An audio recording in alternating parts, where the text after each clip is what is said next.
So hello everyone, so for this video I'm going to execute about strings, formatted strings, string methods, and arithmetic operations. So as what Mosh stated, we will start with strings. So strings, as what we have been taught, can be indicated or executed through the single quote or double quote symbol. So let's put it like this. Example, my name. So that is my name. So it is now identified as a string, so we can print then my name. However, there are instances that we had to use we really had to use a single quote instead of a double quote, vice versa, and other pa.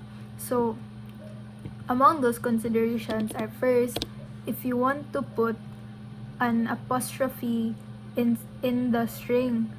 So let's say I want to print the word Shelly's address. So normally we would have used the single quote.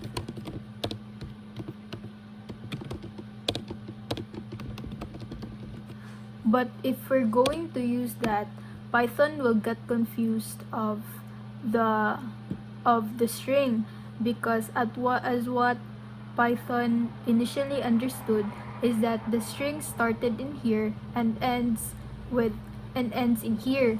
So what Python can read is just the word Shelly. So to allow Python to read Shelly's address, or the one that I want to print, so we need to have a double quote to be used in this string.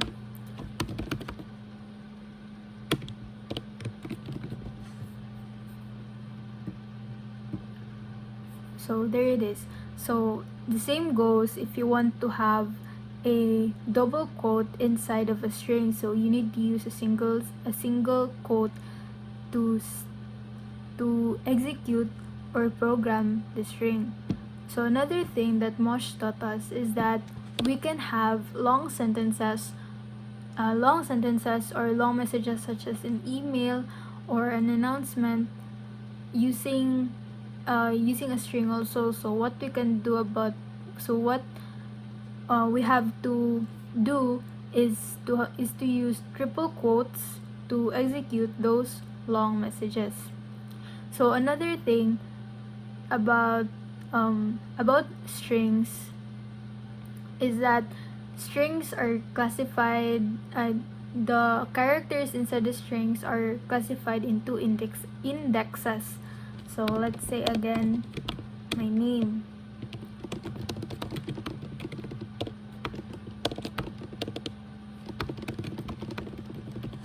So each character there, including the spaces, have its index. So the thing about indexes is it starts with a 0 and not with a 1. So the letter S has an index 0, 1, 2, 3, 4, 5, 6, 7, including the spaces, and so on. So there are instances that we need to find the certain index of a certain word or a letter to be used for other purposes. So to do that,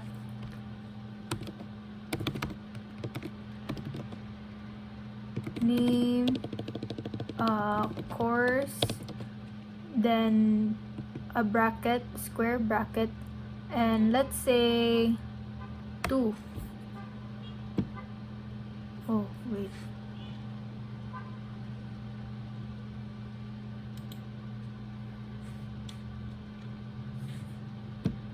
oh, where did they use course? Name. So 2. So the word that belonged in the second index, or the index number 2, is E. So diba, it's 0, 1, 2, 3. So the one that belonged to number 2 is letter E. So another thing that Mosh taught us is that we can have certain uh, ranges to have our index identification. So we can also have 1 is to 5. So it says to read only the indexes that belongs to 1 to 5. But the thing is, Python reads the first uh, the first the first limit, so it will start at h. However, it does not read, or it excludes the fifth index because it ends long with the 4. So if we're going to run this, so it's going to be just h E0, 1, 2, 3, 4, 5. So it's going to be HELL only here.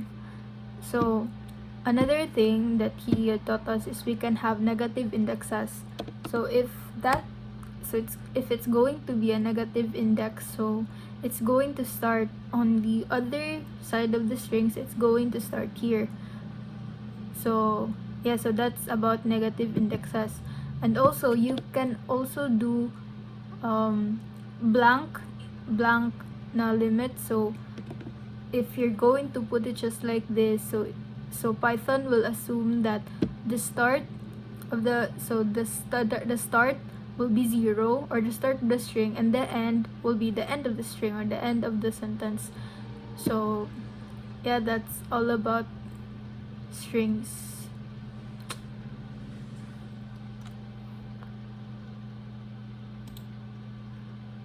And the next thing that I will discuss is about formatted strings. So formatted strings is executed or can be read by Python with the word f and then this one. So the thing about formatted strings is it allows mas mas dali siya tanawon compared to manually type it. So I'm just going to execute it para it's easier to understand. So let's say I'm going to have my full name. So my first name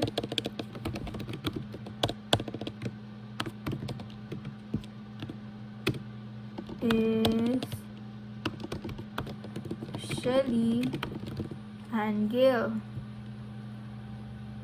and my last name is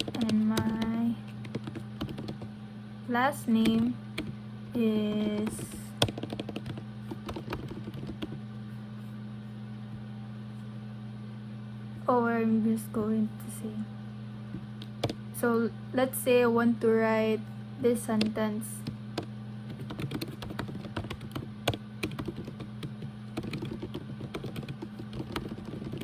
So let's say I'm just going to write this sentence about my mother's name. So I'm going to write this one.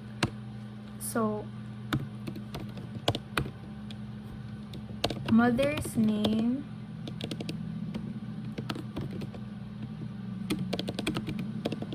is equals to, if I'm going to write it in a sentence, so it's going to be my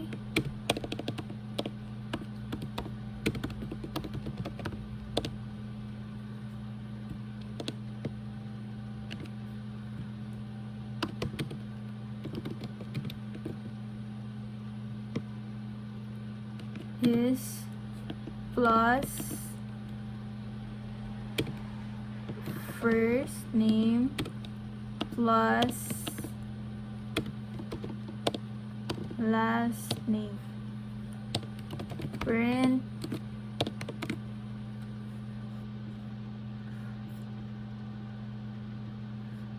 print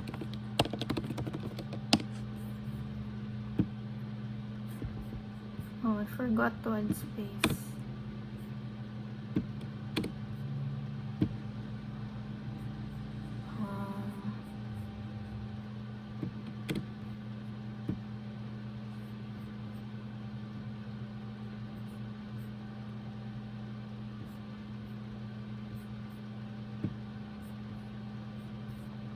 So that's the point. So with the thing with formatted strings is we can write it this way.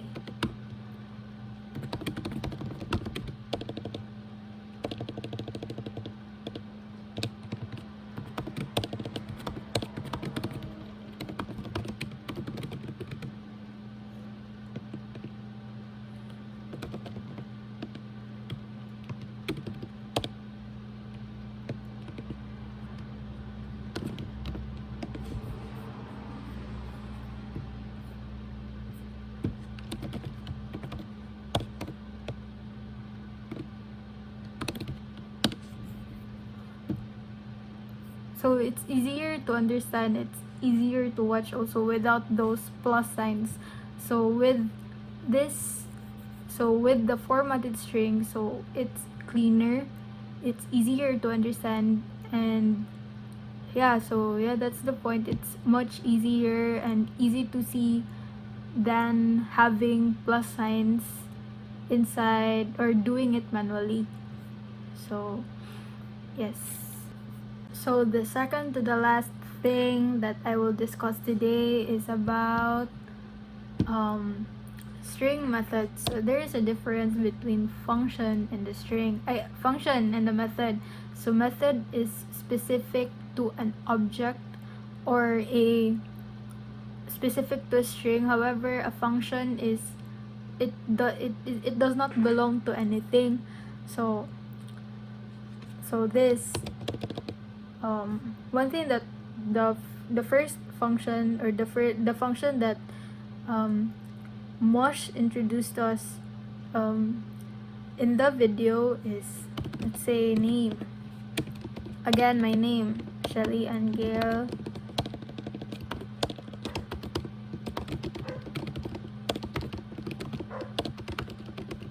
Cagaanan. So with the len method, it counts the number of characters that belongs in that string. So the len is a function, it is not a method. So again, method is specific or belongs to a certain object. However, a function do not belong to anything. So the len name, so it counts how many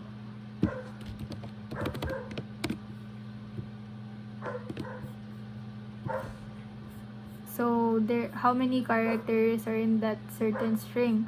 So it says 26 here, so let's count it. So 0 1 2 3 4 5 6 7 8 9 10 11 12 13 14 15 16 17 18 19 20 21 22 23 24 25. Oh my bad.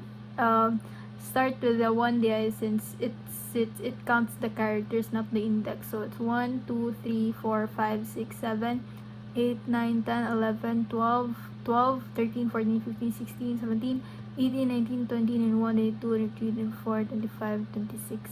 I forgot the space here. So yeah, so that's about the len method. So it counts the number of characters inside the string. So Mosh told us that this len method is useful, especially if you run a program that limits the number of characters to be written. So if it exceeds the limit, so it will have an error or a warning to the typer. So that is useful, that method. So another thing that Marsh taught us is he introduced to us the methods. So methods are specific to a certain object or a string. So the first method, the string method that is taught us, is the upper. So with the upper method, it allows everything in that certain string to be on uppercase. So the name of the variable upper, so print, so it is all in uppercase. With another thing that he had taught us is name the lower, so it made everything lowercase. And he also mentioned in that video about the title method. It's not part of his lesson, but the title method allows the characters inside of that string to be uppercase on the first character. So the thing with title is it enables the sentence to be written formally.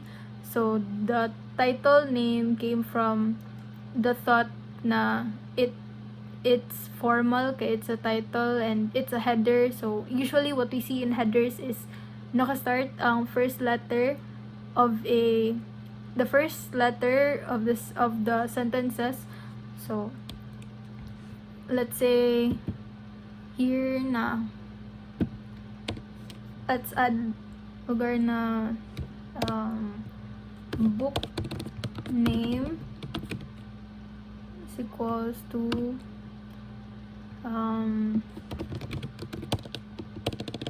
let's say lowercase Life of Pi. So print book name dot title. So if you're going to run this code, so it's going to capitalize each starting character of the word. So in that sense, it's more formal or more suited to become a title or a header. And then another string method is the find. So print let's have my name as an example. So name dot find s.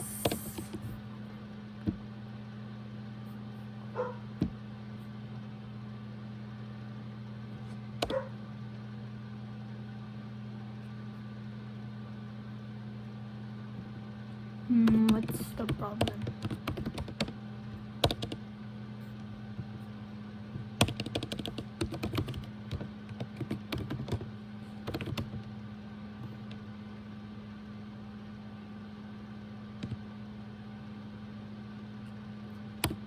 One day. It's about indexes on SO3.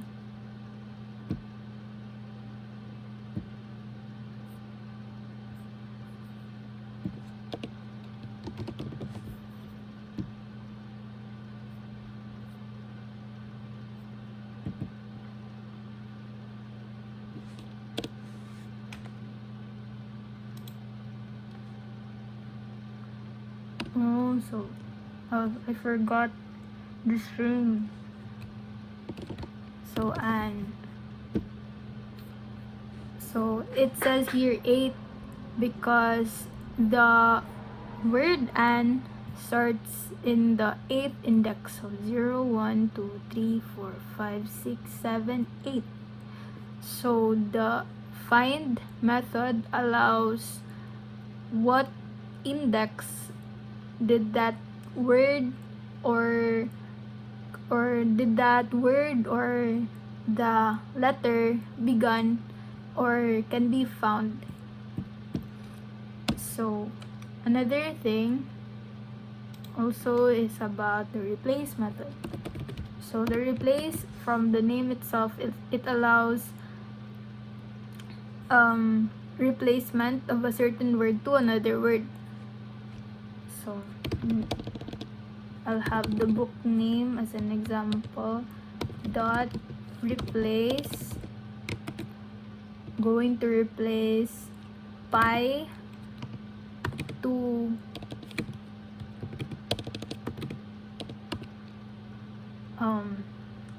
the life of dragon. I don't know, just feels like it. So it's now the life of dragon. I don't know. I just thought of it as a title, so it's now the life of dragon.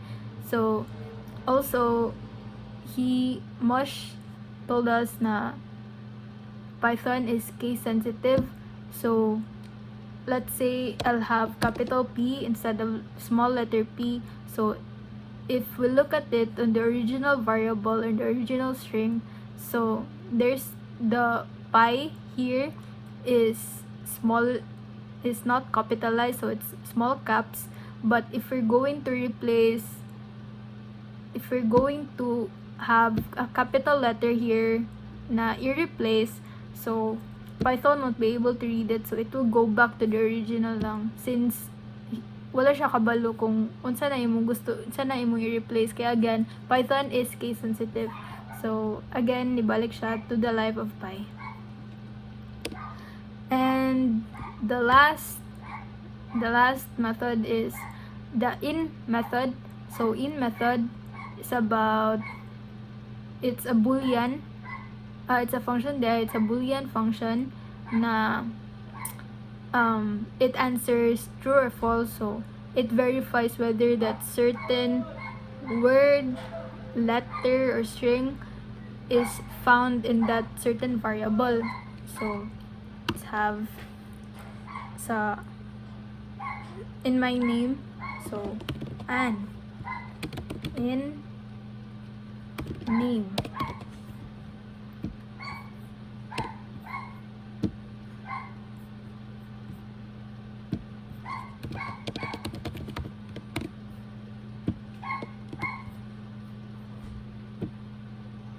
So it says true since my name Anne is found in a string. So what if, so again, I mentioned na Python is case sensitive. So what if I write here lowercase? So it will then be false, since again, Python is really case sensitive. So the small letter N and the big letter N is very different for Python. So that's it about string methods.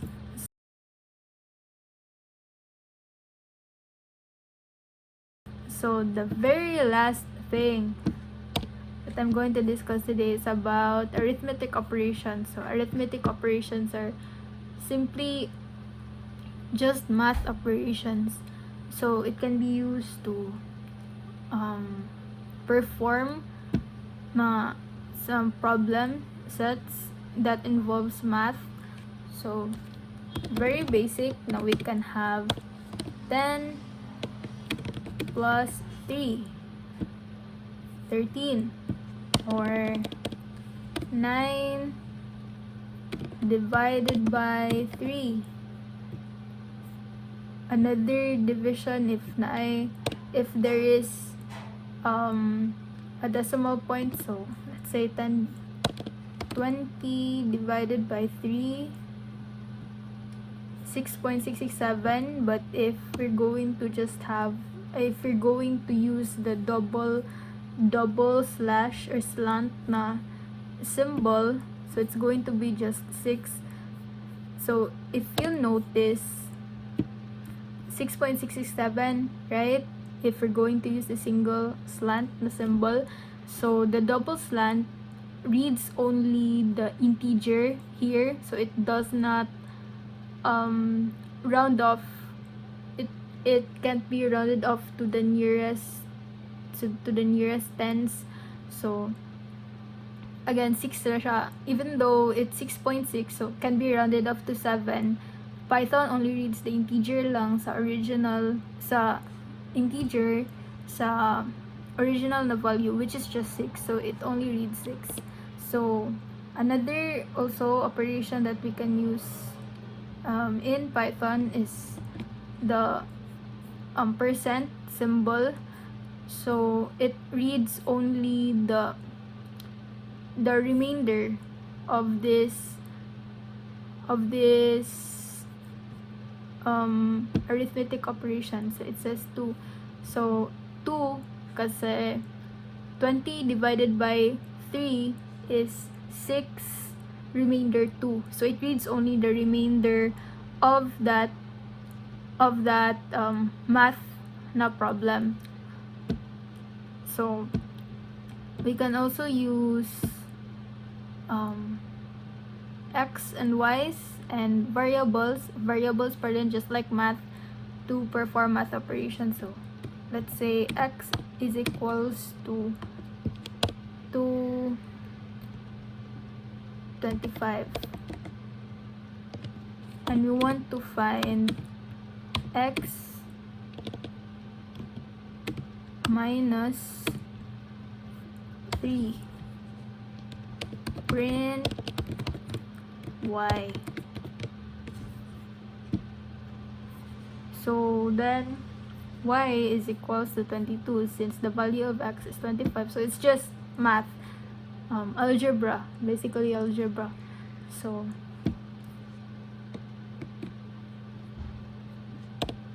yes. And another thing, the thing with arithmetic operation is we have this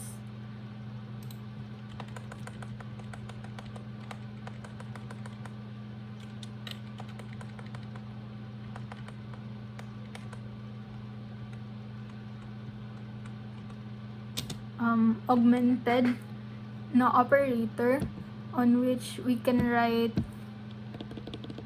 na, let's say we want x is equals to x minus 12, print x.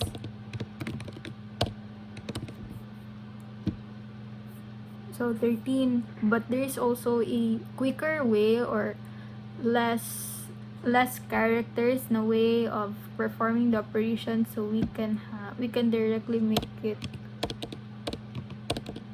x